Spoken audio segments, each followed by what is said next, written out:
Greetings and welcome to another installment of Learning Ghanongga here at LanGo. And we're picking up pretty much where we left off in the last episode, where we learned. And I'm Tyler. I'm Peter. Yep. And that's Tyler. Still Tyler. 5 minutes up over here.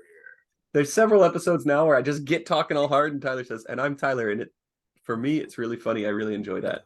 Just like to remind you I'm here. Okay, so we can take a guess right quick at this one. If somebody watching the screen know that I showed it for a second, but I don't remember what it was, so I. Good. Well, we got a few gaps, but they all seem to be the single word and a variant spelling of our ngunju. You want to knock that out first? Line 3. Yeah. Double N thing again happening. Yes. There's the other interesting one written with a closed syllable. So this is, of course, interesting. This sentence is interesting for the words, but some weirdness starts to appear. Have we checked to make sure that's not a typo? I believe it is a typo. I absolutely believe it's a typo. And so a typo in the original, but not something you typoed. Oh, right. You see, let's see. What cell are we on? That's paragraph 5. Yeah, take a look. POGZ.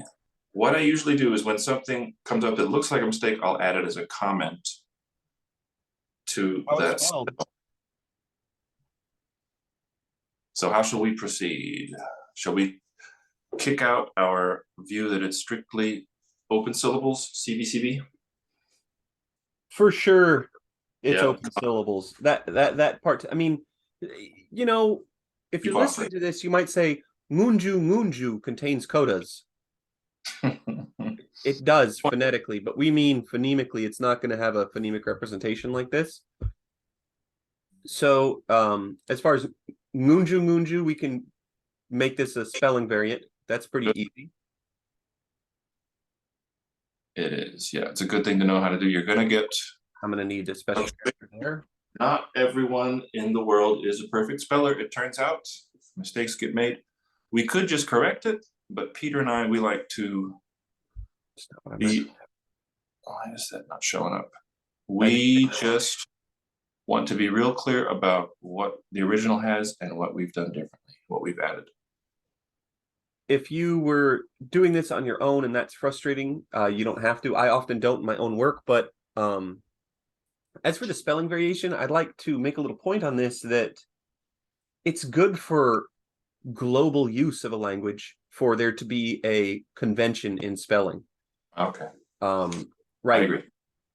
But that's not actually always been the case throughout history that written language works that way. We act that way now because everything has been standardized.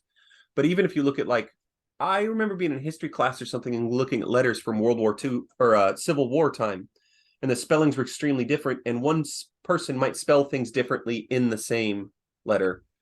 And if you look at children's spellings, by the way, they're often more accurate to the sounds than the modern day conventions. So you can see why, especially if everybody knew what word you're going for, the spelling wouldn't matter as much. We do a bunch of this in English in text message speech. We spell things a little differently so that everybody who knows would understand. I think THO for though is a far superior spelling to the standard. Agree 100%. All right, so let's think about...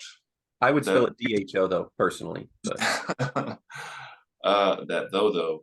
The line in middle of line 2, that POGZIA. How are we gonna sort out, this is really good evidence for something too. How are we going to find out what it should be? Well, so this might be one we have to see if it ever occurs again in the book, but we might look for POG and then every vowel and then Z. So there's only 3 instances of POG to be, or 4 in the text so far. There's Pogozo. Okay. Now I'm with you.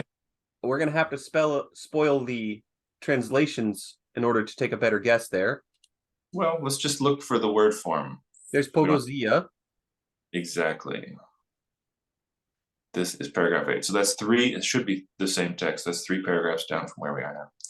Or maybe that's from an earlier text. I believe this is the Maluku tribe. Fascinating. So we will have seen it before. Text 3. Yeah, so In text 2, we do have this word. I think I'm going to say this is a variant of Pogozo. But it has the ia ending. So what I would do is break it down first. Well, it has the, yeah, it has the. Oh, yeah, I see what you're saying. Right? We don't want to say that. I think we're on the same page. Peter and I, it seems, if I may just express it plainly, we just think that the letter O between the G and the Z has been left out. Yeah. Which might support the view that it's an echo vowel, or that echo vowels are a thing. Potentially. There we go.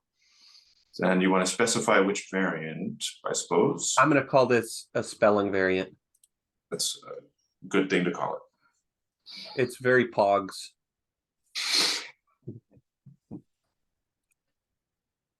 Okay, so we didn't have to abandon our theoretical commitment to the idea that it's only open syllables in this language. We were able to rescue it. So those viewers of you who were worried about that can rest serenely and calmly. And then we just have one unknown word. You don't know what rondomo means. Exactly. 3 times in this one sentence. One with what I would call this, it's a third singular object, but I think it's an applicative. So I can never remember what an applicative is. Can you give a succinct? Does English have them? In a way of speaking, yes. And there might be someone who's an expert on applicatives who's like hoping I come up with the perfect example and they're going to be mad that I don't. So again, please hit me up on Twitter, anything, let me know. I'm used to dealing in applicatives in non-English languages, so I'm going to make my best analogy for how it would work in English. Would work. So, when we think about transitivity, many people might not know what transitivity has to do with anything, but for my personal framework of syntax, transitivity is extremely important. I recommend reading work by Åshild Nass on transitivity. One of my former teachers, but also just happens to be who I think of the modern syntacticians has the best handle on it.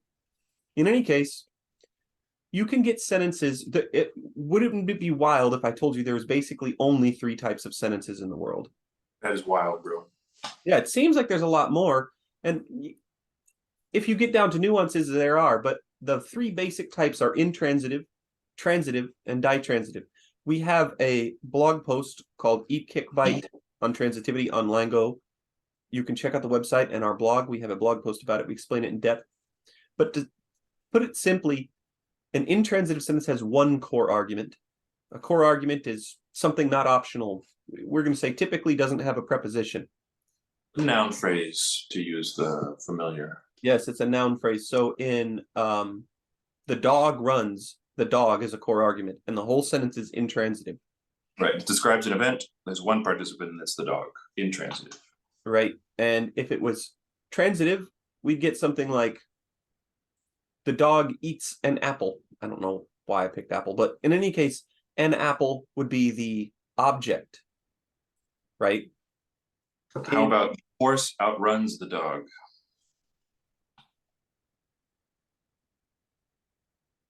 There's 2 participants, and we've just added an apparent prefix out to the verb, to the same verb. I would say that's transitive. So kind of an odd transitive, but you can make a passive from it. I think worse is like something like I don't know, the child runs the track or whatever. Oh, Bob runs a race. Yeah, Bob runs a race. These ones are a little more confusing, but for our basic framework, they would all be transitive. Now, what happens is we have intransitive stuff that needs we would call it an oblique argument, something that is like an object but headed by a preposition. So a verb like look is often like this. So for example, I would say, I see, the boy riding a bicycle, the boy who is riding a bicycle. I look at the boy who is riding a bicycle. So the at there is different. But it is a bit strange to just say, I look. Look the boy. I look. Well, not too strange to me. I look the boy is very strange. I look the boy is very common for second language speakers of English. Right? It's very common. And they're basically revealing something about transitivity and such. So what I'm saying is why I think this is an applicative. It doesn't exactly work the way it does in English, but that this applicative introduces something that would typically not be an object as a real object. So if we had a preposition like thing that was introducing real objects, so at, people would often say that something followed by at isn't a real object. Something followed or preceding. Oh, hey, Peter, don't at me, bro. Don't at me, bro. Yeah, don't push me to oblique status. Me is an object of at, but it's a transitive verb also. Yeah, in that case, at is a transitive verb. Yeah. So language is wild, of course.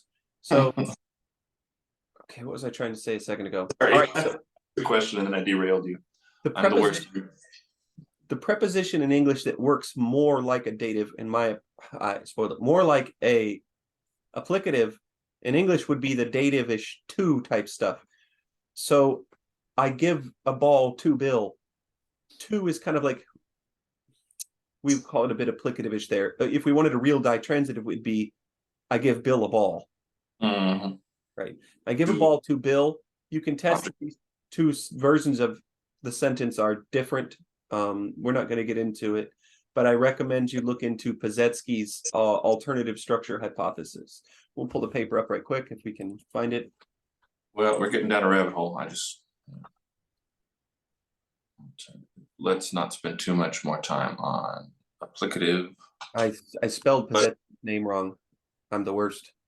You know what? I actually recommend that.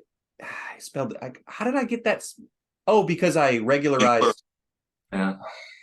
I just spoke what I would have said. Yeah, in any case, Possession and the Double Object Construction by Heidi Harley is actually the paper I would really recommend. And Heidi completely reviews the literature. Okay. So it's really, really good. I read Heidi's paper first and then read the things that Heidi cited. I just recommend reading Heidi's paper. In any case, that's what I think might be going on with this rondomo. What it means, I don't know. I'll take a quick guess without knowing rondomo what this could mean. Okay. I know it's important because it was caused there. Repeated, nouned. Yep. The whatever of rondomo carried. Mechania caused rondomo. Them. Yeah. Great capture the nguzu. I don't know. I don't even want to take a guess. So, okay. Well, how about I just tell you the meaning of rondomo? What I've deduced about it. Shall I just reveal that? I just spoiled it. I accidentally looked at it. Yeah, tell me what it is. Dark is my guess. Yeah, dark is my guess because I didn't realize I was on the right sentence because I was still searching POG. Yeah, it was dark. Dark because of the V2 spell of darkness he had carried. As he carried it. So about the applicative real quick, would this be a good motto for it? Promotion to object? I think that's a good way to look at it. Okay, good. Yeah, I think that's a good way to look at it. Whereas when we make a passive, there we're demoting a subject. Yeah. I use the metaphor of promotion and demotion quite a lot. And well, I like to think of it as promotion and demotion as well. Promotion to core status, demotion to non-core status. Militaristic. The ni suffix in Roviana seems to introduce legit objects. But why it comes with some verb. So some verbs will have a regular ia ending and other verbs will have a nia ending, for example. And I call the ni or the n, as it might be, applicative because I believe historically that's what it was doing. But these days, there's just two types of object agreements. That's my personal hypothesis. So it seems to have done something different in Ghanongga. And as far as I can tell, the ni only occurs with third singular stuff. But it might just be that ni indicates an applicative object without really indicating number. We just haven't seen enough of it yet. Let's go ahead and call rondomo dark. Although we know that they're using it as a verb. Indeed, dark as Right. in darken can be a verb in English. Darken. Yeah, darken is good. Ooh, the same N. Darken. Darken, brighten, lengthen. You have a lot of nice N derived. I don't want to call this a verb though, because I don't know. No. Okay. Sounds good to me. I think it's just definitely a what the heck situation. This is actually a pretty good example of how word class isn't super clear in languages like this. So there you've got, I'll call it all dark, but then na rondomo. The darkness. So the dark. Yeah, it was dark because of the V2s. Spell of darkness. We're gonna get a word for spell, maybe. Mekania was concealed as he went down and broke it off and took that figurehead of Ruruhu's war canoe. Mekania they did not see. Oh, the English mirrors the object initial placement in that clause. How nice. So that seems to be marked. It's object fronting. I'd like you to notice something missing from Mekania Ngeke Batia. There's no E on there. Yeah, we were really looking for this before. We were really looking for this. Now, it could be that when it's in this, we call it topicalization for now or whatever, this fronted position, I can't have it. Or it could be that objects can't have it. Have you seen it with a single object ever? Ooh, yeah. Well, we only see E in this one of our three texts, oddly. Seen it as an object. I am going to do a bit of checking on that, actually. Well, do we need to fill in anything else in this sense? I think we're good. No, we don't. And I think it'll be hard for us to know until we've done more, but that's the kind of thing we're going to be looking for. Do you get E as an intransitive subject? Do you get it as an object? If we get it with transitive subject and intransitive subject, then it's a nominative marker. Hard to argue. Which is pretty neat because Roviana is one of the most ergative languages that is attested in the literature. Peter, will you go to paragraph 2 there in that same text? It's a short paragraph, but the middle line. So it should be 2:2, yeah. There we have Goregorea y Mekania, as he spoke down there. And so he spoke down there about Mekania. That's the first one I found where the E argument is not a subject. Although it could be a subject in the actual original language, in that clause, it's just not rendered that way in English. That's my first candidate. Paranga. So who is going down? He spoke down there. Quickly, the things heard about Mekania. That is another one. The line above. We have an E, and English has it as the object of a preposition. There's no preposition in the. I agree. Va regia. A causative construction of some kind. Another causative. Vazaia.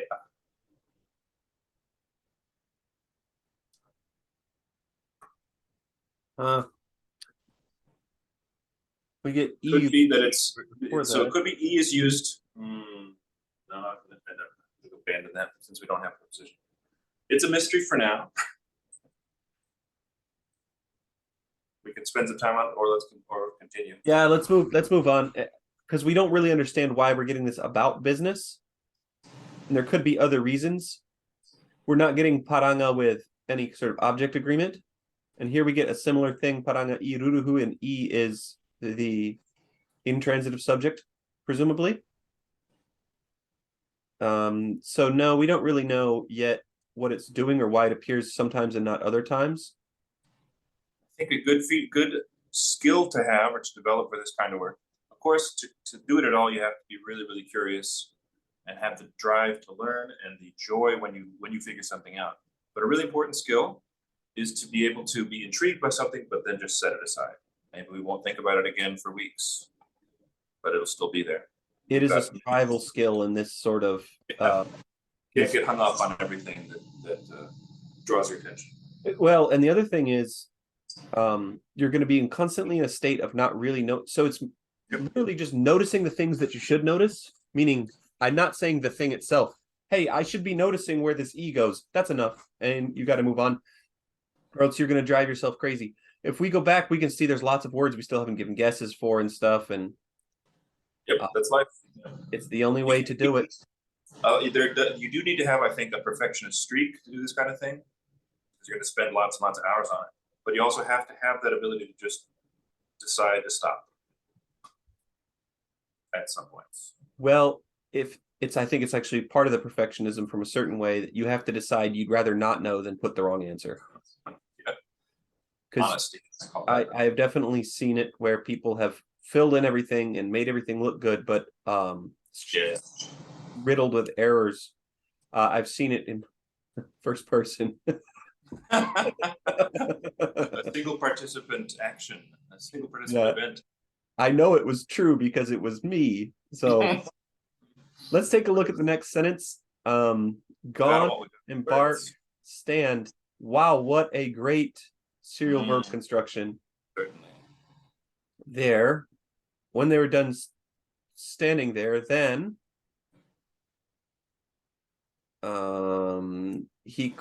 Mechania called. Hey, Call me on my cell. are you Ruruhu of Morovo? That's my guess. The placement of there. Yeah, the placement of owl was really interesting there. Placement of what? There, Mechania stood up. So the subject of both events is their sentence finally, or clause finally. He stood up and called out. Stood up, gone, embark. After he had come up. Okay, having left, maybe the Isaiah is nominal. He left the place of the embarkment. Wait, embark? This is just starting an action, not boarding a ship. I was thinking disembark. Well, yeah, it doesn't have to, it's just an action. We saw this before, and it was like it kind of set off or go off this direction. So come up actually seems to kind of make sense there. Gone up, maybe. What's cool is that we get the after and the sequence of events. We have all these three verbs together, but it's interpreted with the standing being all the way up there. He stood and called. This thing is action-based. So after he had gone up, finish there. He went, embarked, stood, and then called the Mechania. Now here, Mechania seems to be the subject of intransitive, and you get the E. So this is pretty good. We've seen potential object. Right? Potential object with the talk about Mechania. It's a theme, at least thematically. A thematic theme, perfect. Ave is where, which we already Why is it chosen? You want to see? You know what? Pie. That was a really good linking you had, the suggestion you made yesterday of pie with ave. Pie. It's something like that going on. This V probably comes from a P too, right?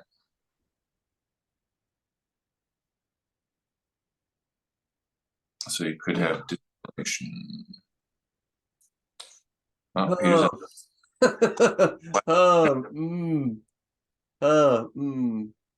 Maybe not. Yeah, it probably does come from a P, but the P also comes from a P. Yep. And we don't propose that there were two types of P. So this might be like a sequence of like a compound made of doublets. It came from somewhere else. You got to remember this pa from pi. This pa is super. I mean, you get the pa all over the place. In different languages, you mean? Yeah. Okay. Pa preposition. In fact, they're out there screaming, "Get your paws off me!" Unpaw me. Where you? Nah. There, right there. Where are you, Ruruhu from Morovo? Now, Morovo was never put in. We got it in a sentence earlier. Oh yeah, but it wasn't in the free translation. Morovo? Name? It's a proper noun. Yep. Proper doesn't mean that it's a real gentleman's noun, but the name of a person. Actually, when I said it just now, that's what I meant. It is. But I was being, facetious. So, all right. In it. Morovo, as in the lagoon. Or Lafune. in the Western province of Solomon Islands. Now, in Solomon Islands, they don't call it the Solomon Islands, right? And I've felt that every time we write about Solomon Islands, I get a little pushback from somebody. This should be the in my own dissertation, a little described language of Solomon Islands. I don't believe I got to check my own dissertation. And we're off. Yeah, there's no the. It's just a little described language of Solomon Islands. And I got a little pushback, but the reason is because that's what the people from Solomon Islands say. They would know. They would know. Yeah, so that's... Where is that Ruruhu from Morovo? So... Okay, Na is that one. That Peter, that Ruruhu. Right? It's not an article. I think it is still an article because it doesn't say where is that Ruruhu. It says, where are you, the Ruruhu from Morovo? True. No, it is that Ruruhu from Morovo. I agree because it would be E Ruruhu. And I had, oh my goodness, I'm so freaking stupid. I wouldn't say that. My Roviana teacher told me like 7 years ago or something that na has to do, you use na over sa when it's like a specific one. But I couldn't figure out like how that was different from a definite article, and I knew that it didn't do definite article stuff. But yeah, I would say that it syntactically is acting like an article, but has a specificity of a demonstrative. I'm not going to bother to change the gloss yet. I'm going to wait until we learn more about it. Exactly as. Right now, this ani, which we've seen go before and after stuff, is acting a lot more like a regular that. Okay. Probably that's me. Okay, yeah. That's me, that man from Kubokota, Mekania said. It's me, that man from Kubokota, said Mekania. Now there you've got Zagwa, full agreement, and Mekania. Subject following, yep. Let's see what the official translation is. I am that Kubokota man. So there, why did I put that? Because there's no said Mekania in the translation. Yeah, so there's a gap where we would expect there to be something. That's what I was marking, yeah. So he war cried, and then he stood up at Zona, which we don't know. Which is, yeah, we haven't seen OU, I think, as a sequence, but there you go. Let's see what he gave his war cry. So, Z. I wonder if it's a fused article there, fused za, that just isn't indicated. He gives war cry, then stood in the distance. Zo could be distance, and na is the. Of course. Zo. Let's see if we get that again. Yeah, that's what I want to check too. All right, let's Two see. hits. Two Vazo. In text one, we had a vazoza. Find well back in the hole. Cause distance. So we've seen tata, vatata in the same sentence. Not the close ones. The far ones. Okay, I'm very much thinking za is distance or not close or whatever. We can put distant as the. Oh, you're talking about the different articles, za and na. One's distant. No, I'm saying right here in this sentence. So, okay. Vatata, which I told you tata is close or nearby. Okay. Vatata, close coast. There will be crab holes. Look close by. All right. The crab will be there. Not them. They're different ones you will find well back in the hole. Vazo, cause distance. The same as vatata. And there you get zona, its distance or whatever. I'm very convinced zo is a real word by itself. That means distant, or when things aren't near each other, maybe it might distant might not be the perfect translation, but it would be good for us. What do you think? It works for me, distant or remote or something. What is the Roviana word for far, distant? I don't know. Okay. Let's take a look. I know tata, I don't know zo. It would be so, presumably in Roviana, but we get one hit. Let's see it. Hey, you showed me there was one hit. You've got a Z. You got a Z. You want an S. Well, I wanted to see first. I do Alright. suspect it would be an S. Doesn't Let me- occur by itself Oh, ever. does this one respect word spaces? If you, Distant. Let's see, distant. okay. Ia ka ia. That's wonderful. I think far would be what we were looking for here. Okay. We'll check. Only 5. Seu. Hmm. Opposite of Tata. So this is really pretty good. Now the vowel thing. Could be looking at assimilation or dissimilation in one of the languages. I'm so glad you said it, Tyler, because that's what I think happened too. So the ooh at the end was probably really part of it. One of them probably reflects the more conservatively what the original form was, and the other one decided to either become more different or more similar. So that's what Tyler was saying with it's either dissimilation or similation. So if the original form was Seu, and then we have the S to Z going in Ghanongga anyways, they may have made the A more similar to the U because it's unacceptable. However, if the original form was So, let's say, maybe SOU, Roviana may have made it more different because they don't allow OU sequences. Let's just check right quick. Are there a single OU sequence in the Roviana dictionary? Well, you got some English words in there too, unfortunately. Oihi, nah, an uncle or nephew or niece of a. Okay. This is not Oihi, it's Buhi. Oh man, Look at I the found. screen. It's an OCR error. Okay. I knew that. I said, oh, it that's must be a doublet of Mbuhi. No, it is Mbuhi. That's why you get Tamambuhi na, the relationship between such. You got it. You don't get a single example of OU and Roviana. That is striking to me. How about you, Tyler? That is rather striking. It makes sense that you'd have such a constraint. I found something really, really cool in ACD that you're gonna love. Okay. And that is, well, we've You got wanna the word far reconstructed at several levels. Let me give you Proto-Oceanic, SAUQ, 1. I think the 1 is for the whole entry. SAU? Q, far, Proto-Oceanic.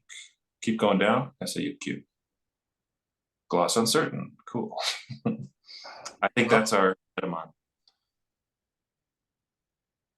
Yeah. I think far is even maybe a better word for it.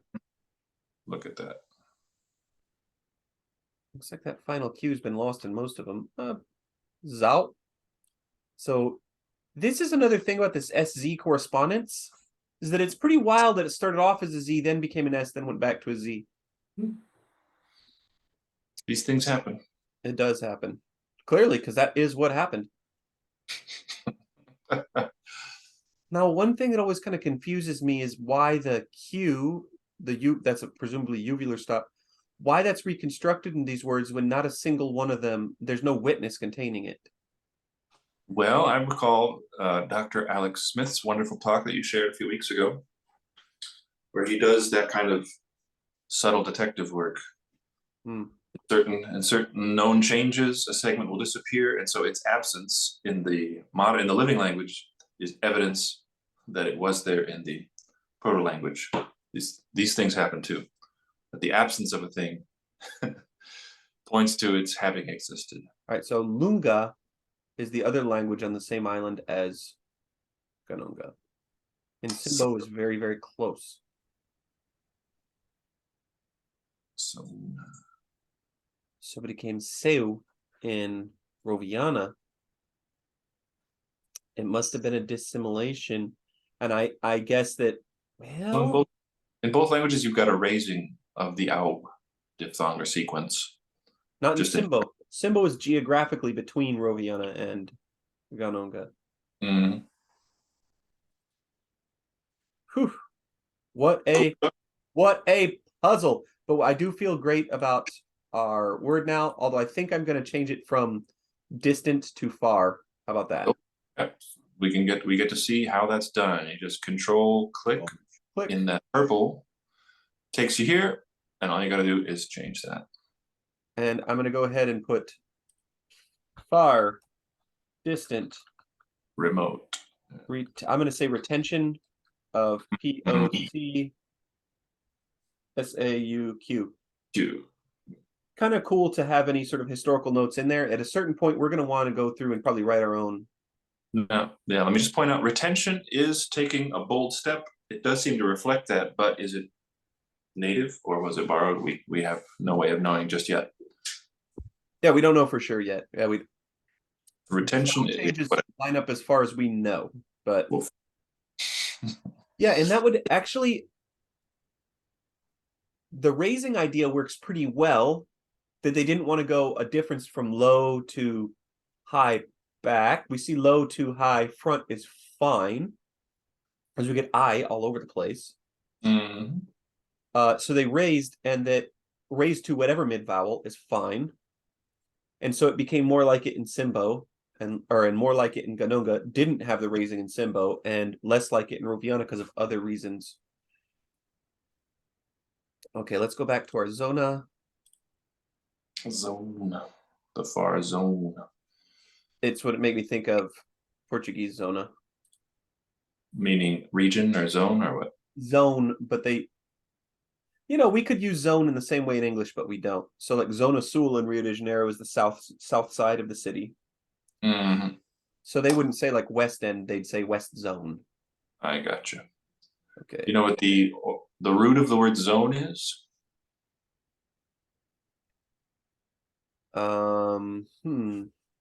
What might it be?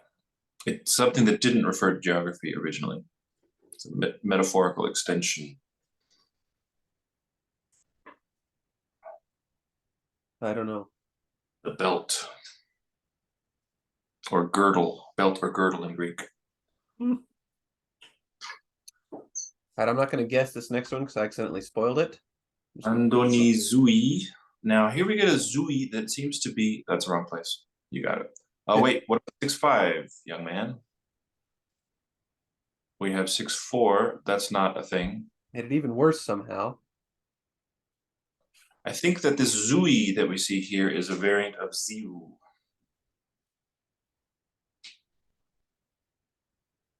Wait there for me. Koi andoni Zui tuara. Okay, I think the two here is referring to faraway place there, and not completive aspect or anything like that, not perfective. Why might it be Zui instead of Ziu if that is what's going on? Don't we already have Andoni? I don't recall there being one, but my memory is far from perfect. Okay, let's go back because we have seen this word before.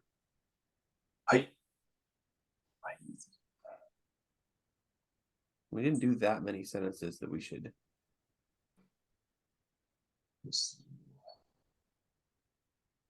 I'll go to our dictionary and check here, our lexicon. I think the Ziu and Zui, I think it's a typo. Okay, that's also Andono, possible. that's right. Okay, so Andono is wait. Andoni Ziu.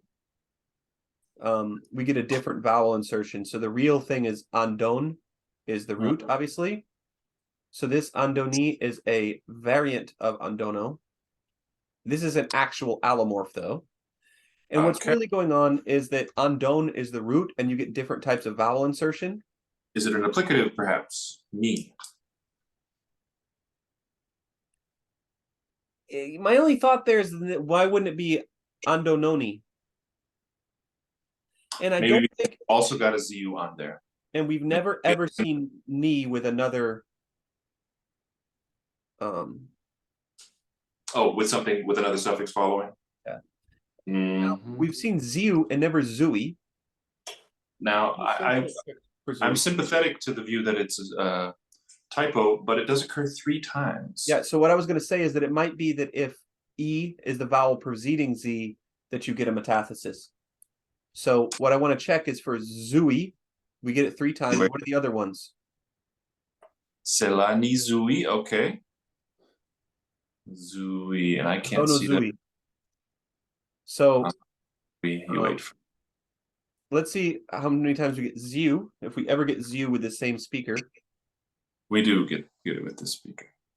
that if you show us in that spreadsheet columns B, I think, B and C, then we'll know what text we're in.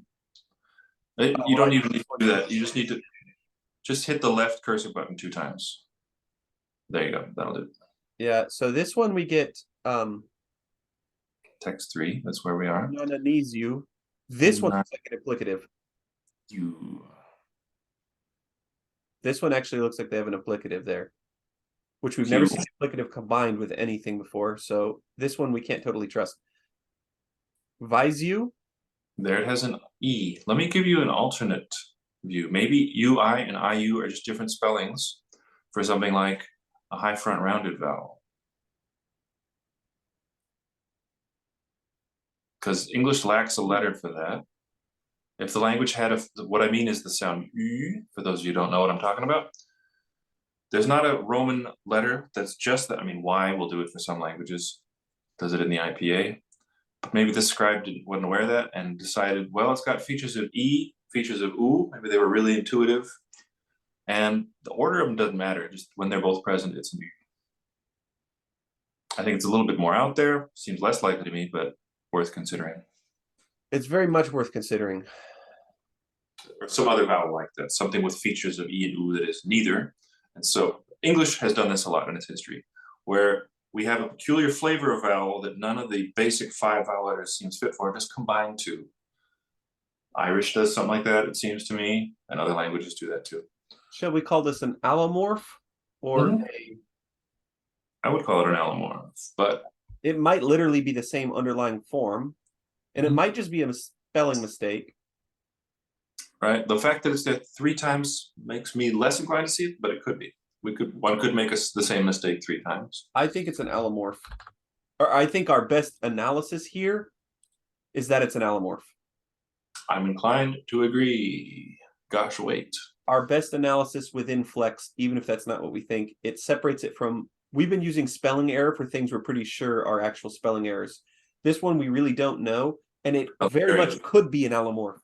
So why could it be an allomorph? Even though we saw Adono Zui, do we don't really know what conditions the Zui versus Ziu, but we are seeing like, well, it only occurs with these certain verbs. There may be a reason, and it could even be that, say, word length or something like this is affecting it, and it could all be that the Andono Zui is really Andoni Ziu or Andoni Zui too. Like, there are many possibilities here. There. It's hard to untangle. This is a point where it'd be really awesome to really hear somebody speak it and know for sure. Agree. Yeah, cannot disagree there. With that, everything's filled in here, but let's walk through this sentence there, 6-5. Gosh, wait there, me. Await me there. Ao natino ni ke. You, that person. You, that person, wow. Doesn't quite work. Hey, wait there for me. You, I am that man. Where is it? Maybe the I am that man part is the following line. What do you think? We have ara. Ani ko ara tori nama nama. That seems to be a different. Here's how it's going. Okay. Gosh, wait for me. Wait me. Uh-huh. Whatever. Perfect. This guy.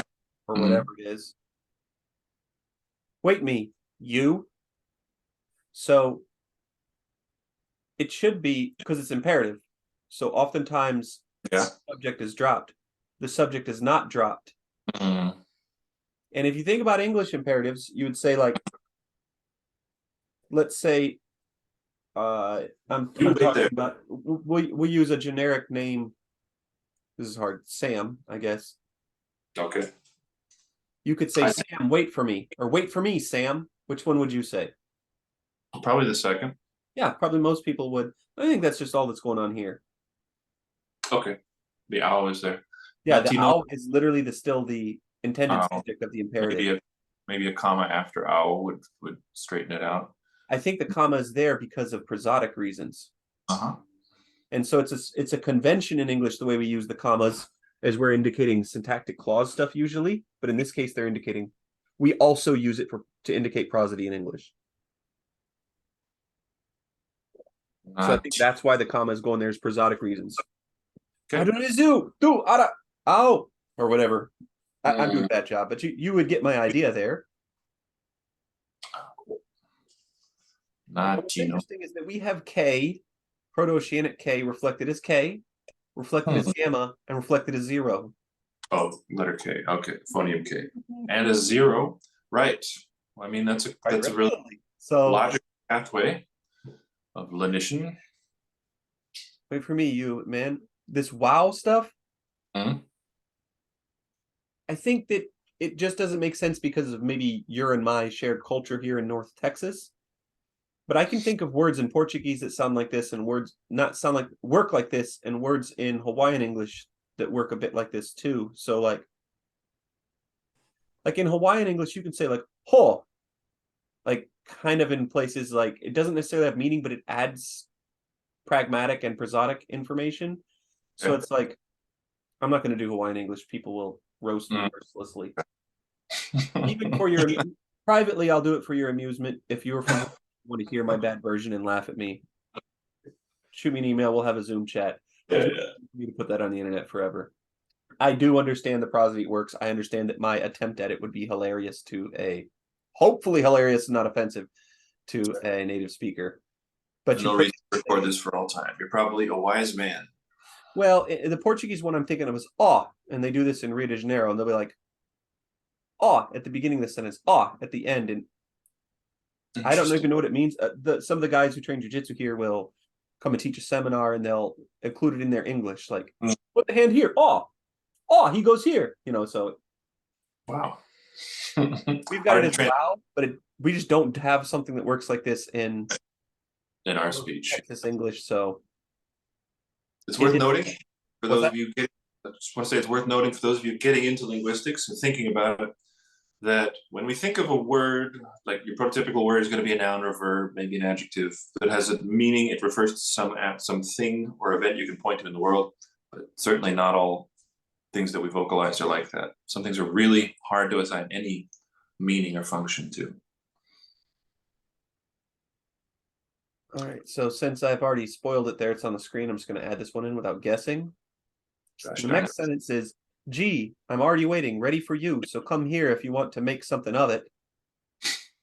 Kind of cool that "make something of it" was like already an English thing spread out See. there. Must be.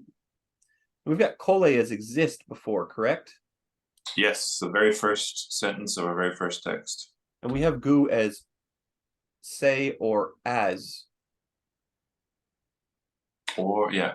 Now, this is something, before you select one of those, go back to what flex pops up there in that kolegu. It's doing something wrong. It's saying unspecified variant of ngu. That's if it's the possessive marker. So it's confused some things here. And I've seen it do that in other projects. Tisk tisk is all I will say. Yeah.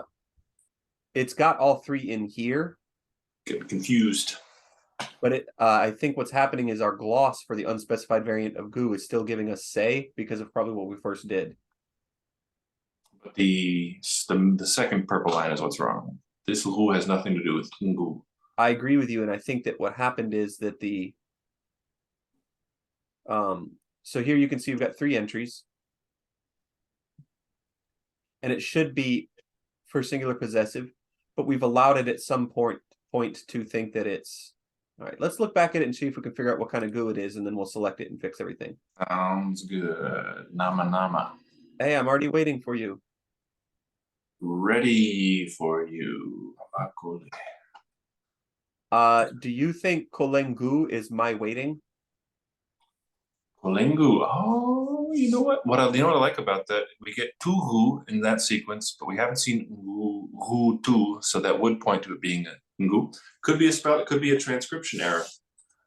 Let's check that. This is page 24, the second paragraph on that page.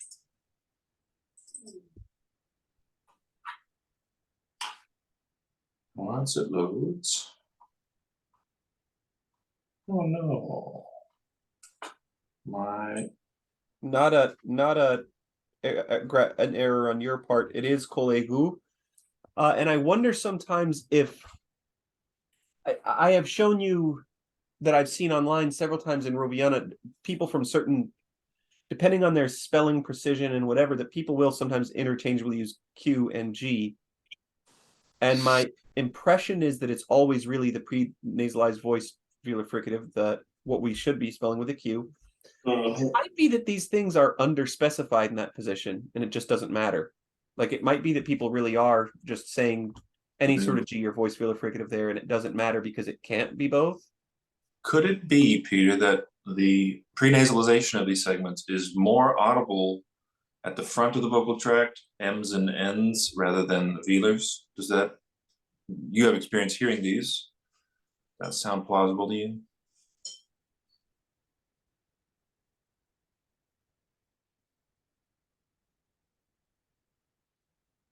Well, that's a phonetics question, really.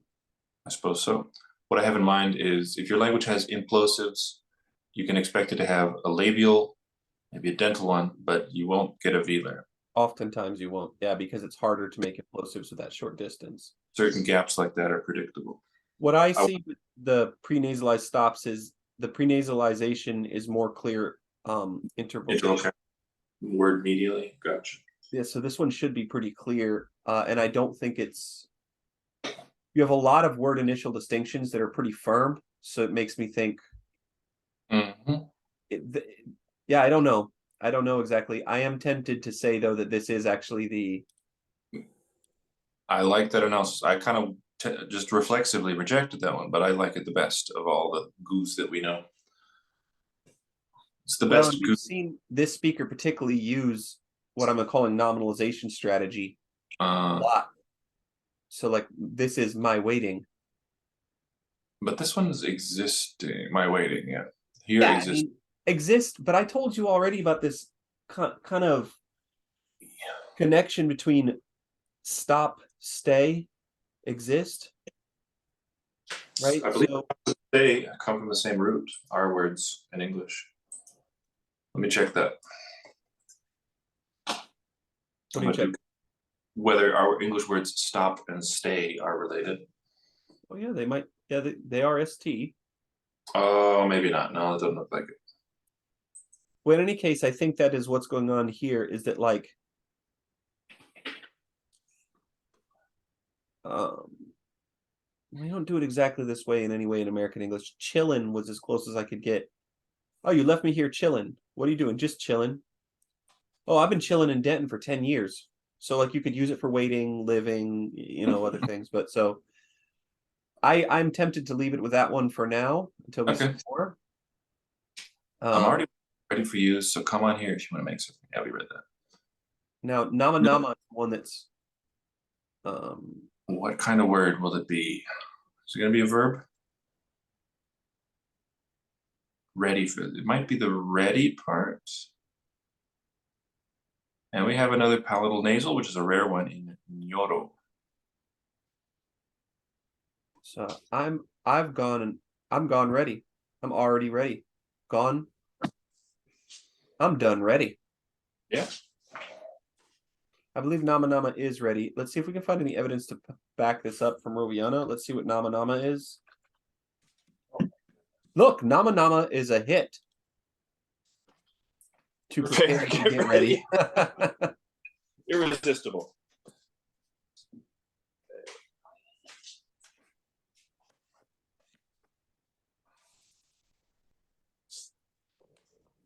Right. So yeah, I think nama is ready. Prepare is va nama. Ready by itself is nama. Okay. I didn't need to. We already guessed ready, and we looked in Roviana. It's the same meaning. That's pretty good evidence for me. I don't know the word class on this. I was much more bold in our last episode, just word classing everything. Bitten by a fly or something that made you that injected you with a boldness chemical. Yeah. But today, I'm feeling more insecure. You will Nyoro. So, right. But I like how it says if you, because we know that this Muna is really irrealis, not future. So Nice. the if meaning is implied in there. Nyoto might be make. If you It might want be to do it. I think the roiti is make or do. I think that's the Yeah, sense that's of why I that. think that Nyoto is like want or like. Okay, I If agree you with like that. do it, do it. I think Nyoto will be like will be our best translation. We get Nyoto twice. Nice. In this one, Gosh, if you want some, if you like, if you want. Yeah. oh, two palatal nasals in that sentence. How cool. The reason I would like to say like instead of want is based on Semantics. my experience in the Pacific. Okay, so in Roviana they have a word for like or want, which is hiva, but it's often like, oh, I like this, right? Hivanigu, a song, look it up on YouTube, a great one, means I like you or I want you. But it's a big distinction in English, but not necessarily a big it doesn't have to be a big distinction. It could function fine with just one. In Hawaiian English, they often say like for want to do something, like you like eat or whatever. And I'm doing a bad version. If you're Hawaiian, please call me up and make fun of me. But the point is, this like can be substituted for want. And I think that's what I would like to do here. Peter, what do you think of this? Sort of standard, unadorned English will say, I want a cup of tea. But if you're trying to be more polite, you will say, I would like a cup of tea. But they mean the same thing. I agree. Okay. Very nice. Let's like this one. I'm calling it a verb too. Speed of like, the boldness returns. Well, it just seems so verby to me. All right. Moon, it does. It's right after the moon in there, which is pre-verb. And it's make something of it. Now, would this Like be make it, candidates here? like do it, do it. Make it. I love the repeated part of it. It I think we're pretty sounds. good. One of the things we have to remember is that this isn't like language in a vacuum for the purpose of learning Ghanongga. This is supposed to sound to Ghanongga people the way people speak. That's why the K and the Kai and the repetitions are in there. This is tough guy talk right before they fight to the death. Now, I haven't read the story. I don't know what happens. But it seems to me, hey, you just broke off my nguzu nguzu. You said if you want some, come get some. I'm assuming they're trash talking and that all this stuff has subtle pragmatic trash talking meanings that we don't know because we're not Varenes, the warriors. Yet the night is young. The night is you might be a warrior yet. Now this Vake seems to me to have a negation. Let's see what it goes in. No. So take. The first occurrence here, I believe. Well, that was it. I didn't even want to guess. I'm too engrossed in the story to keep guessing at this point. Alrighty. I'm glad we did some guessing at least, and we did, I think, remarkably well. Huh? All right. So opere is spear. Yep. Now, do we have other words in Ghanongga with an H other than ruruhu? H words. That's right. This was a new phoneme, I think. They're alphabets. We can look for initial H quite easily. We don't have any initial H. Yeah. You can also scan the baseline for H's. And we did search for H in the spreadsheet, I believe, last week. I think we were doing R, actually. No, maybe we were doing H. I don't see any H in here at all. Do you? Nope. Ruruhu is one, which is probably a name for originating in another speech community. Could be well explained that way. And it's just a gap.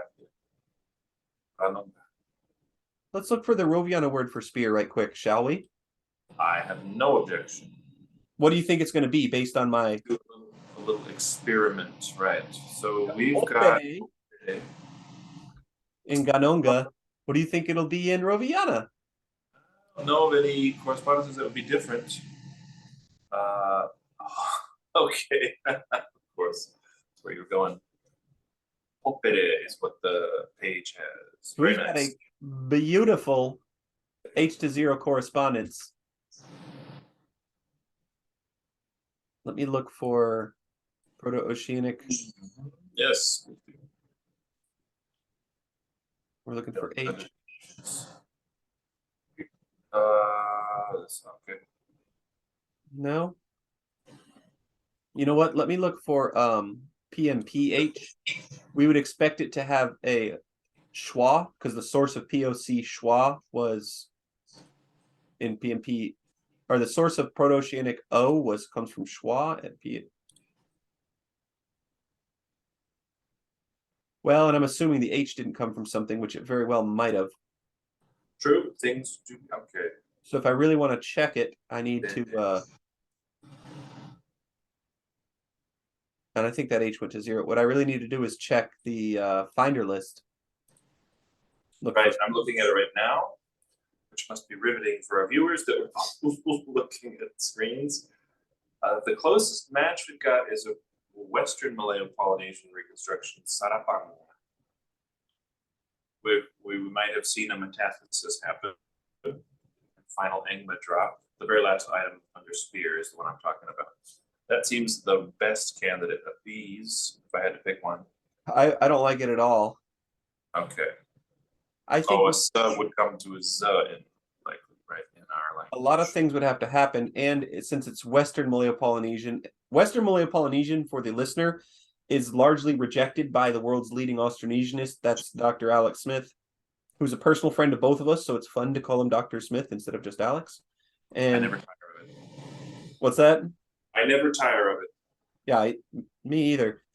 In any case, what I would suggest here is that Western Malayo-Polynesian kind of means non-oceanic. It's something that happened after there was a split from whatever the ancestors of oceanic was. So it's not good evidence anyways, and I don't buy all this metathesis and vowel changing because the vowel changes don't match up at all. And what happened? Many reasons I reject this. Yeah, and what I would suggest is that opere hopere is something that happened after oceanic. Now, what I'm going to do is I'm going to go to our Ghanongga file here, and I'm going to look at our Austronesian list. I'm going to go over to the page with Ghanongga and Roviana, and I'm going to enter in opere and hopere. Good match. Oh, let's add that nama nama as well. Yeah. There are many. The reason I wanted to enter hopere opere right now is because the sound correspondence is so good. Ready? And I particularly think, so I'm going to actually put NA right there. So we don't even mess with POC. We know this has nothing to do with it. What I really want to know is what are the specific Proto-New Georgia things? We would probably say that the Proto-New Georgia level, this was hopere. Now, the other one I'm really interested in is far. So let's put in near first. Tata, near. I'm going to leave the oceanic stuff because I just don't know. But we put in far, we get, it was zo. We've got plenty of ZS correspondence. That's great. We have seu, right? I'm going to put far. Note Simbo Sao.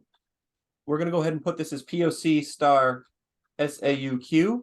It was, yeah, that's right. Okay, so Proto-New Georgia level, we probably would propose SAU, right? You know what also would support the raise? Well, maybe not. Maybe the presence of that old uvular stop was a trigger in the raising. Who knows? Well, maybe, but then Simbo had to unraise it. Because I would be willing to bet that that Q deleted before. No, I could have stayed. I don't know. I don't have the family structure clear in my mind. Simbo, Ghanongga, and Roviana are all in the New Georgia subgroup, right? And so I would bet that Q deleted before it got to any of them. Now this Q is not the Q we're talking about in the orthography. This Q is the uvular stop. So that's right. I think it deleted even before New Georgia. I think it deleted far before that. Although who knows what effect it had on the raising or whatever. But I would guess that here, something we can check right quick. Do we get any sequences of AU in Roviana? I'm looking for it right now. It's yeah.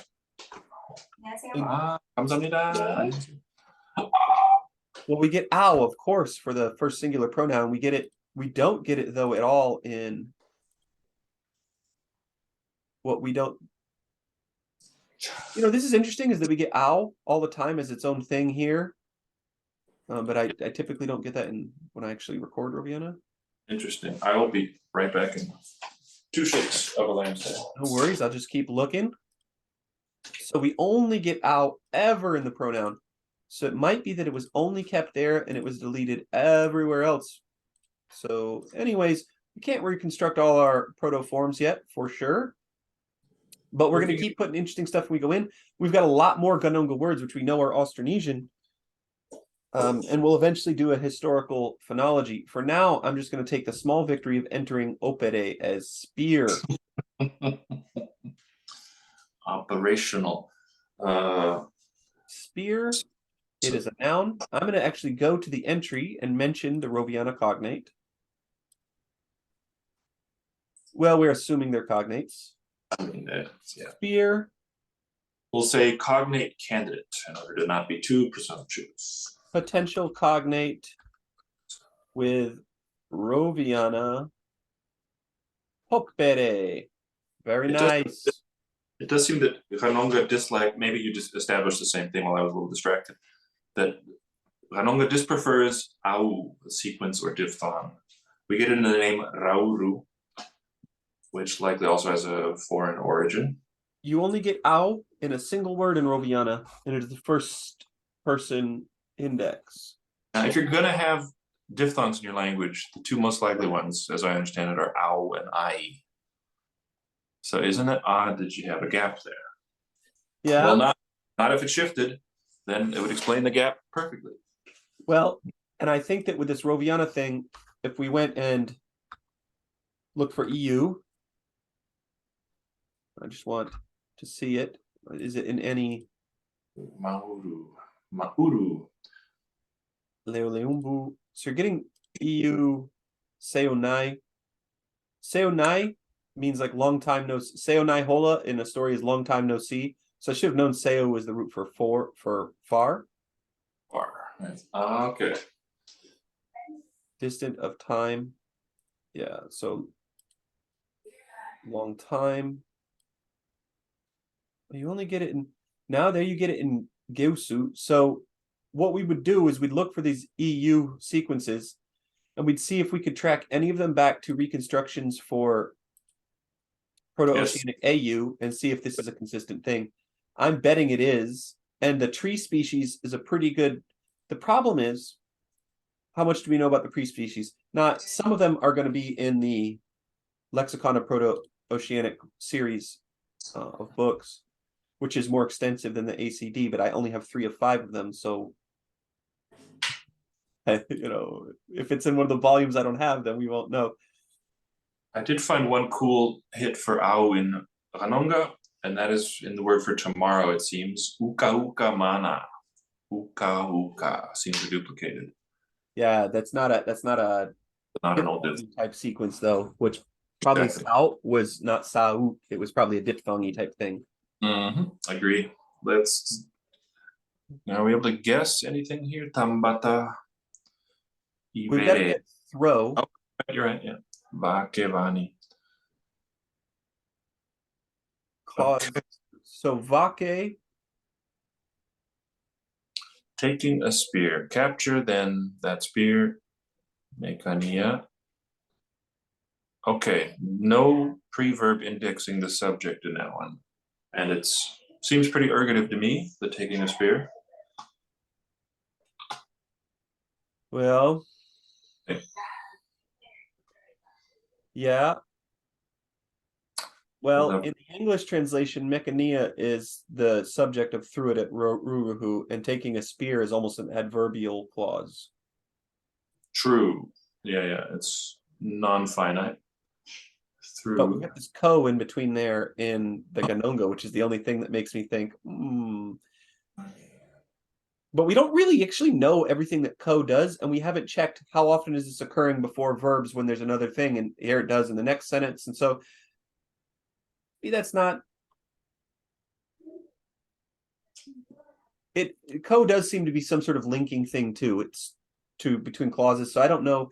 Mekania could be fronted in front of ko from this vake cause, but we've also got Another translation might be taking a spear, Mechania taking a spear, he threw it at Ruruhu, in which case we'd probably still render the translation the way that it is here.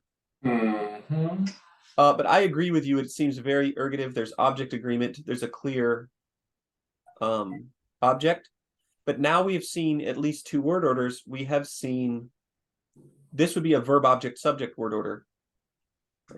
Now notice, I'd be willing to bet when we do our test, when we get verb subject object, we're often getting the subject if it's Mechania marked with an E. Right? So we've got 2 word orders. What do you think is the deal with these word orders? My spidey senses are tingling like crazy. I really don't know, but yes, I'd love to hear what you think. I am very much suspecting that there's some sort of symmetrical voice system. And I don't know if we'll be able to ever test it because you have to test symmetrical voice through extraction, which is a series of syntactic operations, which in formal syntax, we would say one thing was extracted from this environment to another. So it's just unlikely we'll find the solid evidence. But this word shifting with shifting marking, it looks like it. So I would suggest what we're looking for when we look for E is not so much syntactic role, subject or object, so much as symmetrical voice role, pivot or non-pivot, combined with syntactic role. So for example, in this sentence, if this is, for example, the patient voice, meaning the voice that should probably be called object voice, the object is now in the pivot position, which is whatever follows the verb, and the subject, which is now non-pivot, is marked as non-pivot by not having its normal E marking. That's what I think. But again, I might go through the whole book and never find enough evidence. But you can guess what kind of things I would ask if I could take a trip to Gizo and meet a Ghanongga speaker at the little port there. What am I going to ask? I would be starting to say, like, you know, who ate the fish? Who caught the fish? What did they eat? What did they catch? I'd start asking this stuff real quick. I tried to get to the bottom of it. For vake, do you want it to say it's throwing a spear? Let's look for vake in the Roviana dictionary. Because we've got this problem of va and uke, which we've already seen as vuke. For kill, yes. Vake not in there. Ooh. Okay. I like it for throw. But throw give. Oh, throw give means through at. Throw at. Yeah. Okay, I'm even doubling down on vake now as throw. What do you think? Works for me. It looks like it would be a causative, but I think it just happens to have the sequence of "a" in it. So we've got gona for throw already. What was the context there, I wonder? I think it was throwing nets. But you are correct, yeah. If you check gona in the Roviana dictionary, I believe the definition is going to be more like fling. Shoot. Yeah, so fling is what they've got here. I've got it as shoot, like bow and arrow. There, they've got it fling, throw, to shoot, to pelt with. So there's a difference in action that we're not exactly nailing in English. I bet you vaka is going to be a single item with where the center of gravity is within the thing, but with that other verb, like a net, it wouldn't necessarily be so. When you throw a net, the center of gravity is all over the place. It's shifting back and forth. Be my guess. Even if the motion of the arms when you throw nets is more like swinging, and when you throw pelt with stones, you might be using a sling or something. I think that the mechanism of, but when you're throwing a spear, it is straighter by nature, because if you swing it a lot, it'll move. This is me as a my cousin was a javelin thrower. I should have asked him, but I believe that the path of the arm might be straighter. Okay. But this is speculation. What we'd have to do is we'd make a list of all the verbs we don't really understand, and we'd go ask people, what is this? And we'd record videos of them doing it. You know, be extremely fun. If I was ever a mega multimillionaire, Tyler and I would be taking a trip to the Solomon Islands and making videos and talking to people. I'll pack my bags right away. So in case some generous billionaire really wants to get to the bottom of this, LanGoInstitute.com. Yep. You know where to find it. Yep. All right, we did a pretty good job with this one. I don't think we have enough words to make a guess at the next one. We've got Ruruhu with his E marker, the spear, Kozake Tambata. So he did something place. The place where it didn't blank. Go fall. So Speaking. whatever this verb tipai means, tipai, iruruhu na apare, probably avoid, something like that. You're good. I'm looking at it right now. Let's go for it. It's probably something like he avoided that spear. He didn't, I don't know, stay in the same place. He went and fell to the ivere, whatever that is. To his side, I don't know. And why I like this is that when we're talking about symmetrical voice, this is also sometimes called a focus system, but I think that focuses on, ironically, on the pragmatics more than the syntax of it. And as a syntactician, I'm a syntax person. I'm going to focus on the syntax. I've been asked before about symmetrical voice. What are the pragmatic implications? But I think those are obvious and not extremely interesting as far as the architecture of human language goes, which symmetrical voice weighs in quite a bit syntactically. But I think that from the focus perspective, it's pretty clear. Taking a spear, Mechania threw it at Ruruhu. In the translation, they tell us the spear is the focus pragmatically of the clause. And then you get this VOS word order, and the subject is unmarked by its typical marking. Then you get the reverse order in Ruruhu avoided the spear because it's focused back on the subject. So that's my guess there. Let me look at the translations. I can't take any guess at Ibere. I might feel pretty sad now that I know that it's C. Don't be sad. The C sad. It just seemed like such an Austronesian word. Let's see if they have Ibere in Roviana. It might be hivere. Ooh. No. But 0 can correspond to But tree. We've seen a lot of this weird varene should be varane. Yeah. Vowel raising or lowering. What if it was with an E? Oh, it still doesn't give us anything. Oh no, it would be an A. Then we here. No, we're just not getting anything close. What is that hivai, real quick, I wonder? Hivae. Can you go to that one? We got 3 hits for it. Necessary. So remember when I told you there's the idea of like an anti-passive or something? Yes. Not necessarily anti-passive, but this I stuff occurs when something has been detransitivized. Oh. So you've got ta, the passive prefix there, and hiva, which is their want or need. It is their version of like. Be needed. Okay. Be needed. Let's look to the next hiva. There's just 2 more real quick. Click next. Popular, to be wanted. Okay. And the next one, this thing is needed. Well, thanks for that. Tingy Tonga is the word for thing in Roviana, and I love it. Great. It sounds like Thingy. It sounds like the word for thing in English, but it just somehow sounds really iconic as thing. Like it's a whatchamacallit type word, tingy tonga. We in English you could call it like thingy thonga. Whatchamacallitive. But it kind of reminds me of Japanese tokidoki. Jet reduplication. Yeah. A word that's duplicated sounds like somehow what it means. Got a similar flavor. Yeah. All right, so ivere should be C. Tipai is brush the spear aside with his shield and didn't watch it like fell in the sea. Tabata is watch. Yeah, did we see that before? Tambata. Let's take a look.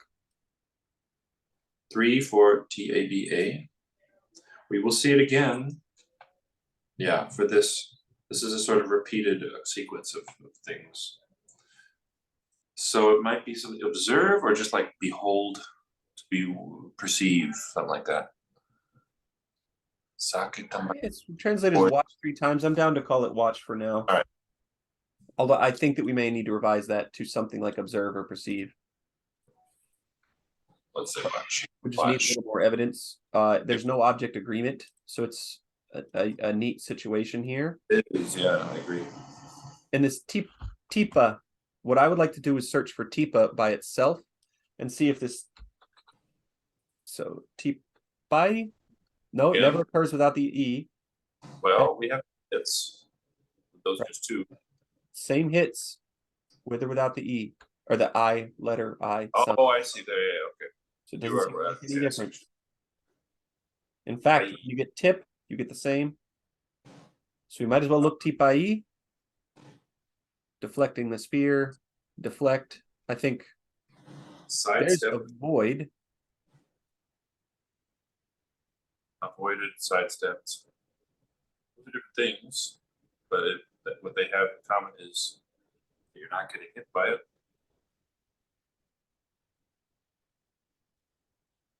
Now, one of the things that's troubling here is that Ruruhu brushed the spear aside with his shield and didn't watch where it fell in the sea. We don't have the word for shield anywhere.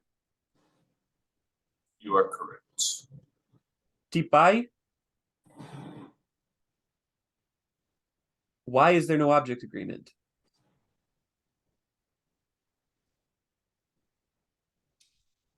Maybe it's not transitive. Why is there no preverb? Have we ever had a CV transitive verb that ended in ia, particularly one that ends with a? So the word for kick in Roviana is taka. And when you say kick it, it's takaia. But I don't think we ever get a sequence of AIA in Ghanongga. Couldn't be more wrong. Well, three, but let's see what it is. Give Bahia.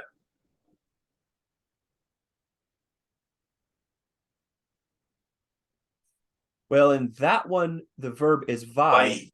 Vai. That might be a diphthong. Yeah. Yeah. Well, and it ends in a. In this one, I'm proposing that tipa ends in a.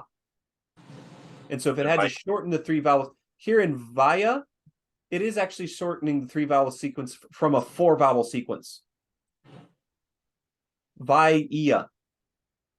Right? Vi is its own word. So since we know vi is its own word, we couldn't delete something from the I mean, it wouldn't even matter. The two E's touching each other would delete. So that actually isn't the best example for us there. Okay. That's good. We got an apparent exception, but okay, where's the IE? Can you scroll? There we go. So in the third example here, I'm looking for it. Bahia again. So second to last line at the end of it. O Uraani sa Bahia. So it's always via. Half dead. Let's do a search right quick for I. I very common. Oh no. Yeah, but only it. I, yeah. Tipai. Sogai. Sogai.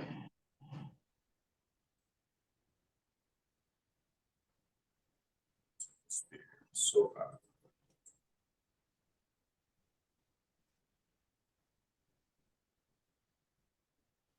So okay. So this will start jumping. Okay, you're gonna love this. That one you're on, Sogai. Yeah. We all have this is again taking one more spear. Let's do a search for Soga, S-O-G-A. So that's the kind of word we're looking for. Get it without without an E at the end. That exists too. Sohamaka. Another school started jumping. That was that word for other or differ or something. Or return maybe. And let's see what other Soha we get. Oh, so we have it for another. Yes, and then who spoke again? So some sort of moreover connective word. I think if your hypothesis that a sequence like Soha Ia will come up as Sohai, I think you're right on. That you lose the A when you suffix Ia to A. I think personally, You lose the final going on. Your Soga evidence really puts me in that place. So I'm going to go ahead and call this Tipa. We're going to have to create yet another allomorph here of Ia. Some morphemes have hella allomorphs. Call them helomorphs. Avoid it, yeah. And yeah, let's create an entry for that root. And I'm going to go call it a verb. Absolutely. I think I'm almost tempted, if I had the Flex project in my hot little hands, I would just go through all the instances where we have the ES suffix and say that those are verbs. Anything that can get it is a verb. Yeah. I agree with you. By death. Basically the verb test. So I'm going to call this avoid. Deflect was one, and Deflect. block. So I think that you think of like parry in English. Good one. Wow. Where does that come from? It's got to be a French word, is my feeling. A verb. Avoid, ward off. Iveri is see. It's related to the word parade, apparently. Doublet, yeah. That's odd. C must be, yeah. Noun. Didn't see any likely edema in ACD. Niveretu. So that final two, is that a verbal aspect marker? So for what verb sequence? Didn't watch? We need to change this. Aulotu. But yeah. Thank you. Good. Are you able to hear the next row? Yeah, I can hear a little bit of noise going on in there. Good move. Is it worth it? Well, Tolerable. yeah, I guess it's a fair amount of background noise, but I really am plugged into this project and don't want to stop. No. You don't need to do anything. I'll just take me a minute to move my stuff over. Should be fine. All right, then during that time, I'm going to fill in a few more sentences without guessing. And I'll read the story. Wow. So we just saw Ruhr who brushed aside the spear with his shield and didn't watch where it fell in the sea.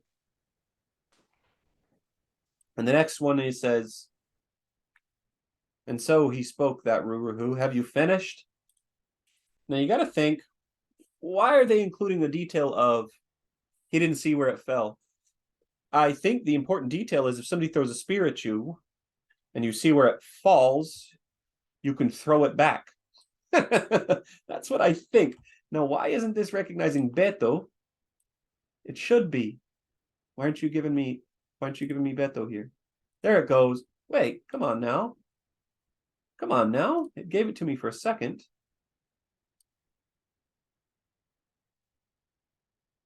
There we go. It should have automatically done that.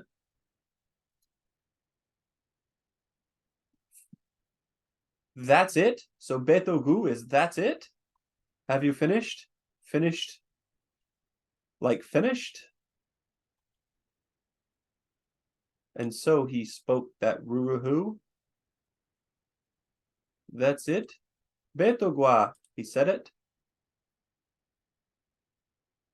Well, Beto Gua is not in Tyler's thing here. Oh, it is. It is. Okay. What's what? So this needs to be down here. I'm just lining up some glosses here. Okay. Now this Ndai for no. I think this is actually a retention. Nice. Let me use the finder list. It's kind of not letting me. Oh, because I'm already in the finder list. That's why it's not letting me look for it more. No. So you get Proto-Austronesian Adi. You get Dion. No, not. Proto-Oceanic Gussie. This die. So I know about this ND thing. That's, I guess, what I'm going to go look at right quick. That's what kind of made me think about it because it's pre-nasalized. Inda. This is Ndai. Now, it's not that Proto-Oceanic one, but let us see Adi.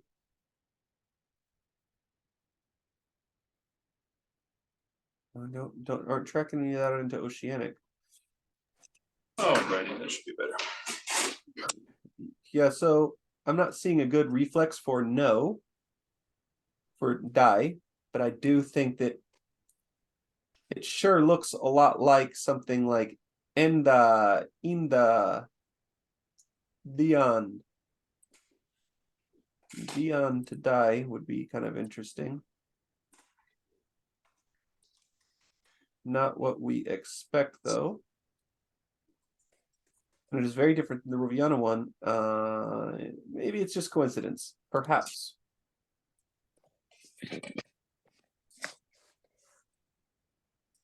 Zagua. Which one am I supposed to be on here? Oh, this one up here. No, that was just one. You wait there, said Mechania. It breaks the line because you have an exclamation. Sentence final. That's nice.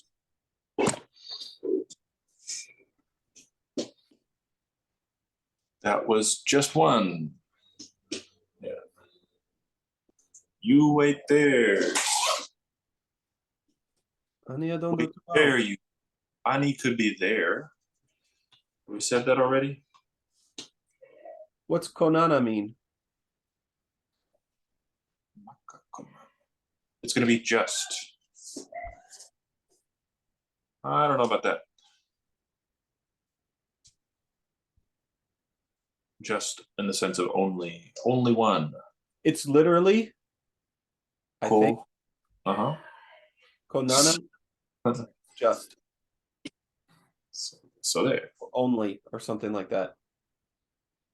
Works. How about we make it its own word? What do you think? Let's search for it and see what other Konana we get.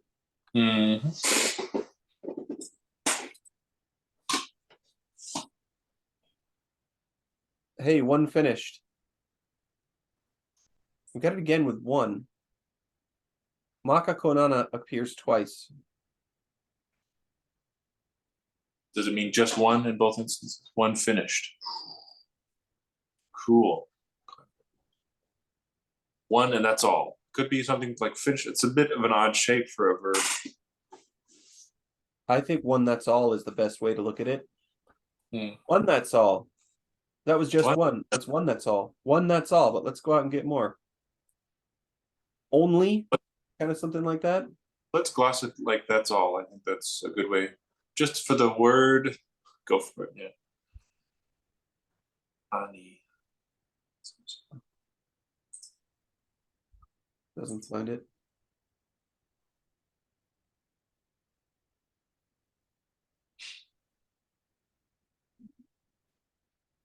Now let's check Koanana.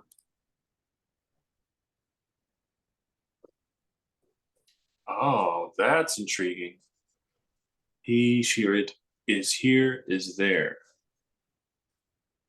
That seems an extremely good candidate to me. Well, because this koa, that is the that is the preposition form of ko in Roviana. Good. And by the way, koa is also the verb for to live, stay, or be in a place. Perfect. Hence, koana, old, former. Wow. Kokoa, to continue to stay, to abide. Kinoa, life. Kinokoa, behavior. So very interesting, important word. Extremely.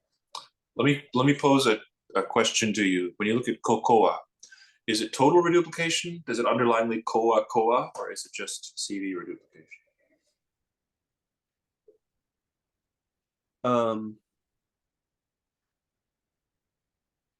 One of the conditions for we talked last time a little bit about you get the CVC reduplication and the CV reduplication.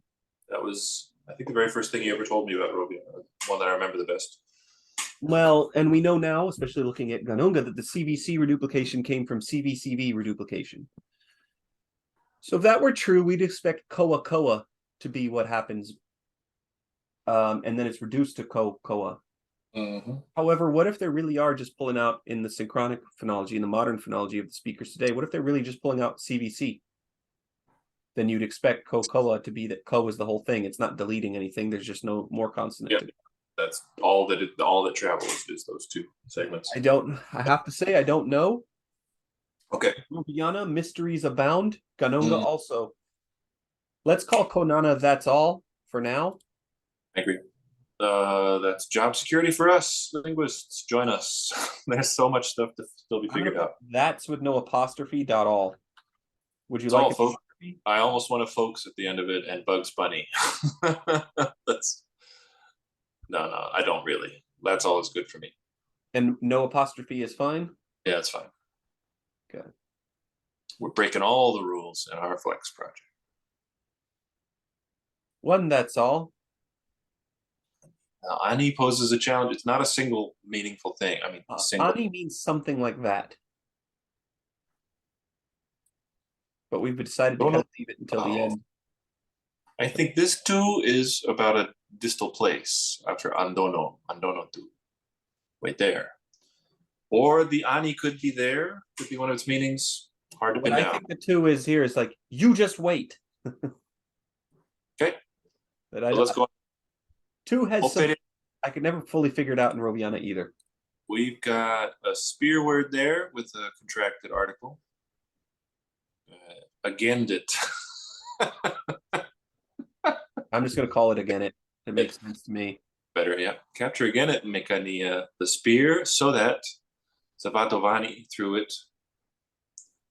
Now is he throwing it at Ruruhu in this case? All right, I'm gonna spoil it. I haven't read it yet, so I actually could still take a guess. Cool. Yeah, what's your guess? Who is throwing, who's receiving the spear? Mekania took again a spear. Mm. And Vato, whatever that is. Oop. What was it before? When I have the wrong. Oh, look at that. Couldn't spoil before it. We had Vakevani for throwing the spear, and now it's Vatovani. Yeah, that's why I said Vato, whatever it means. Now I am in the wrong place. We do want to be in the good place. It's the wrong text. There you go. Sent it at Ruruhu. Good to notice these things quick. We're going to call it send. What do you think? It works for me. Okay. This one does seem causative in origin. Send it at Ruruhu. Interesting that he gets the person marker E. Where are we? Yeah, so I'm looking for Vake. It's going to be lineup 6, 7. Vake, Vatu, all that. I believe the Va cause is. I think it's fossilized today, but that's the root of all of it. That the Va cause. So it's like cause go, cause transfer, cause something like that. Naopere. Yep. Nopere. Nopere. Exactly. Agree. This is a spear.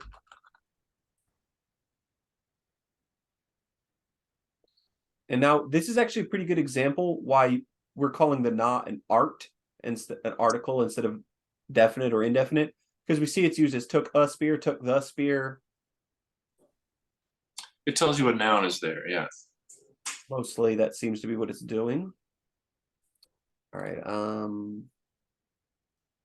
This seems like a good way to distinguish za and na. Za has multiple functions, but we'll never get na as a pre-verbal agreement marker, it seems. We wouldn't get a nahoa, I think. That's not with that attitude, but no, I think we might get na pre-verbal sometimes, but we haven't yet. It occurs pre-verbal sometimes in Roviana. I see. Things are different enough. Who knows? And again, I might be looking at nominalizations and I just haven't figured it out yet. Okay, I've tried to avoid spoiling this next one. Avoid it. Yeah, avoided it. Ruruhu avoided that one too. Go Zakitambata. I told you this tuvu could also have like an also meaning before. That's my guess. Okay. But he also didn't watch the place where it fell. So he avoided deflecting the spear in his shield. Ruhu didn't watch where it fell. There's probably information in Tipai. Tipa might mean avoid with shield. What was shield? might- Shield it. Shield it out of the way, yeah.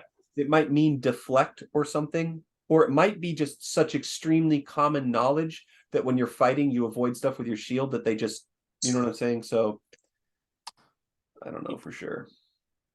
And I keeps not watching where it's false. I think while you were switching rooms, that's where I suggested.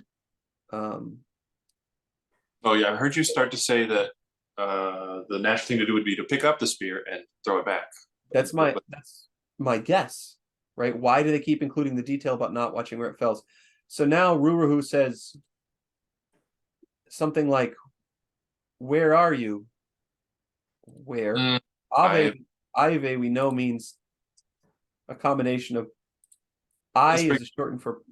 Oh, let's make it a lowercase a also. Yeah. Before we do anything else with it. I think I'm going to call this a variant or a allomorph. I literally can't decide. I'm going to call it variant because I really don't know what's going on. Pi, okay. Well, I could be a question word on its own, but then. Now we get Ave where right there. I'm going to call this a variant. I'm literally going to say unspecified variant. I have no clue what's going on here. We're going to have to come back to the where question eventually. Vei is also place, if I recall. Vei is V. how, right? So I think how is an extension of where, a metaphorical broadening of it. Eyes, we've also seen eyes vei, how come? Vevena is place, way, or reason. And vei seems to be the way something happens, the how. All right, and I think probably Ave is the real underlying. I can't puzzle this out right now. A lot going on. We'll never figure. We're just gonna straight up need more story. Let's give it a free. Ives. That's gonna be part of the cell below that. How's that? Just up to there. So it's not even where. I should have checked the translation first. Might have been good. How's that? Okay, easy to fix. I'm gonna go to Ave. I'm gonna delete the entry and I'm gonna make its own entry. But we are going to be left with this puzzle. Yep. And they are very clearly connected words, but no, the one you just created was AVE. Yeah, so I'm going to delete the. See, it's right there. I'm going to okay, you have it there. Yeah. Right. So this is good to show people. Click the triangle. Actually, click the line below that where it says variant form. Yeah, there you go. Now that's where you delete the thing. Delete tucked away. Don't know why it's so hard, but we get there. Okay, we're going to go back. Good to have your free translation in before you commit yourself. How's that? That bit from the free translation, have you finished? Move that down, please. Yeah, I will. Let me do the Ive entrance right quick. As you wish. Now it's permanently where, which sucks. Eyes of a also exists. So I think the existence of the existence of I of a and I is of a makes it look to me like that's a fusion of either 2 or 3 words going on. All right, so our flex is about to crash. Yep, say that you're going to copy it and don't bother. Maybe it'll just take a minute to reopen. I got to go in about 15, so I got to go in a couple minutes anyway. So we'll see if it brings us back up where we were. If not, we would call it a wrap. Looks like it might take me back. Dictionary. It's going to do it. Not exactly. But we're in paragraph 6. All right, but it did save the work anyways. Yeah, it's pretty good about that. And what I wanted to do was move that bit. Have you finished? Actually, we'll move the whole thing. Yeah, just chop all that. Because he said is clearly part of the first thing here. Oh, true. That's right. And that's just an artifact of having a question mark in our baseline. Yeah. Solved easily enough. True. There we get ego. Beto ago is really nice. We get the full form ago.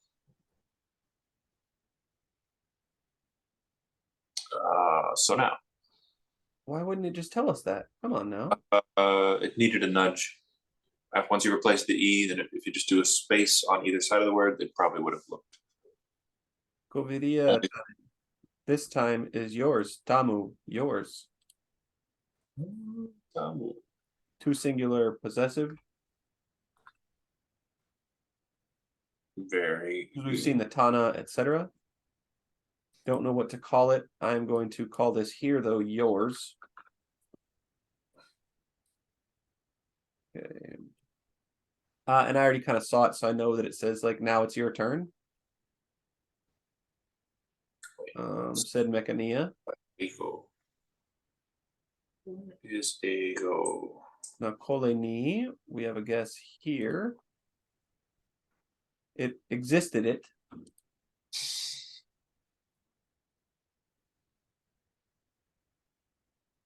Totozo tamu. Okay. That Ruruhu fellow. Existed. So he threw it. Now this Vakevani e Mechania, it's interesting to see, is Mechania the subject or object here? It's now your turn, said Mechania. Ruruhu carried his spear forward with his arm raised. The fellow threw at Mechania. Is the article E only used on absolutives? Does it have that grammatical value?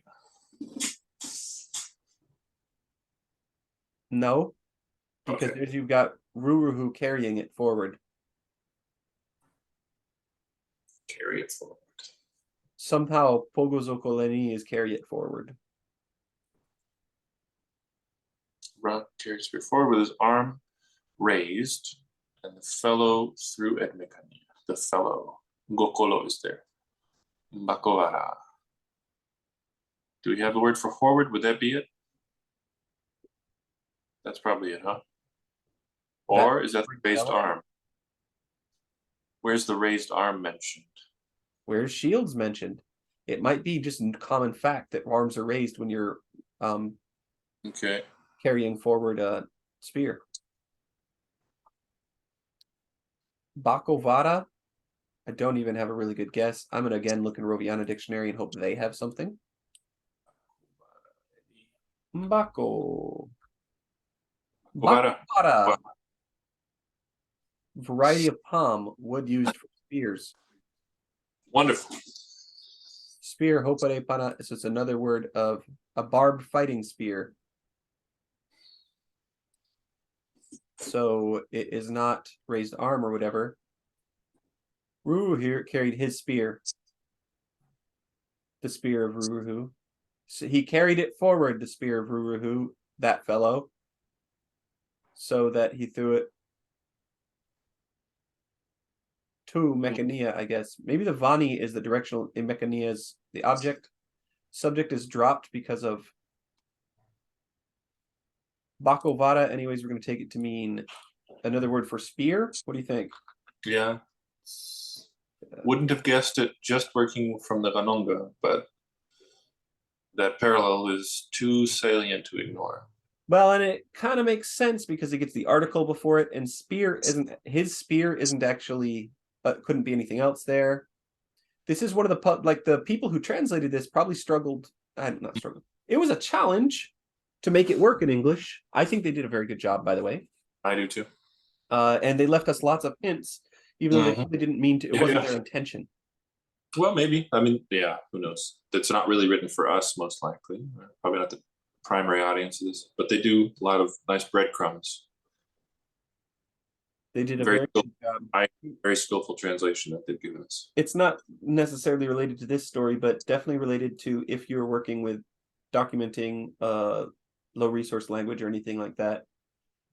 Everywhere you go in the world, in every community you go, you will find people that have a lot of interest in language or metalinguistic awareness, they might say. People that like have noticed things about language and are observant of it above average. They exist. And that's the people you got to find in any community you work with, and probably who they were working with was very careful about thinking about language. Seems evident. Yes, I think so. Which might not be reflected in spelling, by the way, but it's probably more reflected in the translations and stuff. We should acknowledge how hard it is, even if you thoroughly command two languages, how hard it is to do an adequate translation. Extremely hard. Translation is the written form for the listener, and interpretation is the spoken form or signed form, meaning sign language. And interpreting is incredibly hard. It's assumed that linguists are interpreters. In fact, if you were to go online and look for jobs for linguists, it's all going to be interpreters and translation work. That's not really what linguists academically trained. Right. The academic sense of linguist is a little different from Same what it means in industry. Yeah. It's a bit like saying, "Oh, you're a theoretical physicist. Will you fix my car?" Yes, that's kind of how it works. That's correct. Oh, you're a theoretical physicist. And I don't mean to denigrate the profession of mechanics. It's a very noble profession that takes a lot of skill and a lot of intelligence. As does translating and interpreting. Yeah, and right. They're just different. Skill. That's related in the mind of the layperson, but very different sets of skills involved. Yeah, I think that's a common thing. The thing that makes interpreting very hard is you have to remember what somebody said while you're changing it in your mind, and you're dealing with two. It's very challenging. I've done it a bit myself, not for money, but just for fun, and I find it quite fun. But the stakes are very low. I might not think it was very fun if I was negotiating an international business deal. Right, yeah. You can easily start a war or worse. Let's take one last guess at this one, and then we'll probably call it a day. Alas. So Mechania avoided the spear. Now, he didn't watch the Laolo. Why are we not getting Mechania with the E marking now?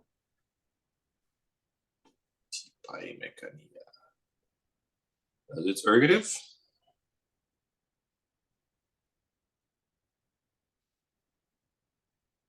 It's hard to think that there could be any other explanation than ergativity, but I'd like to reach for something because here's yeah. Especially when a solution is tempting, be extra wary if you want to be even the symmetrical voice analysis just doesn't work for this one because it should be object voice. So we'd be looking for this VOS pattern. No. Again, this is why I kind of being a little careful. Once we have a really good idea of how all the stories in the book work, we're going to compile all the sentences with E marking, and we're going to start sorting them into categories. It may turn out that the E marking is just more optional than we thought. I have another great explanation for why we don't get E marking here. What do you think it is? It's got the ia right before it. The verb ends in E, can't have the E. It's a phonological explanation rather than a syntactic explanation. Oh, okay. Then my previous thoughts work just fine. Though, counterexample, kolene E right above it. So, and also one line down, vani e mekania. It's a very good thought though. That kind of thing is really easy to miss. You have to entertain it and eliminate it, and that's how good science works. Let's check and see what the real. Oh, I'll take my guess first. Mechania avoided the spear of Ruruhu. And he didn't watch where it fell. Although it didn't say also, but yeah, you can just read the English right across in this one. It's perfect. Mechania deflected Ruruhu's spear and didn't watch where it fell. So nobody's watching where it falls. Watching at home or wherever you're watching, you might think it's kind of boring for the same event to be narrated 3 times. But I think if you're a word watcher like us, these kinds of things can be extremely interesting. The meaning seems really, really stable, and you can look for little details that are really hard to puzzle out in other situations. And if you are a student of language, whatever that means, you're really into it, you will start to notice that good storytellers in real life often kind of repeat things almost right back to back. And we often will make the same. If you're having an emotional conversation with a family member, you might see yourself making the same point 2 or 3 times in a row. This is a really, really common pattern in spoken speech. And it's one of the reasons that why when you go to the university, let's say, they have to constantly criticize your writing because you're writing the way people speak, and that's not how it's supposed to work in academia. So people naturally do tell stories in this way. And like Tyler said, if you're a word watcher, that's good. We have a much better understanding of what's going on with the syntax if we can see several versions of the same sentence, basically. These things are gold mines for you. Well, with that gold mine, I think our time has run up.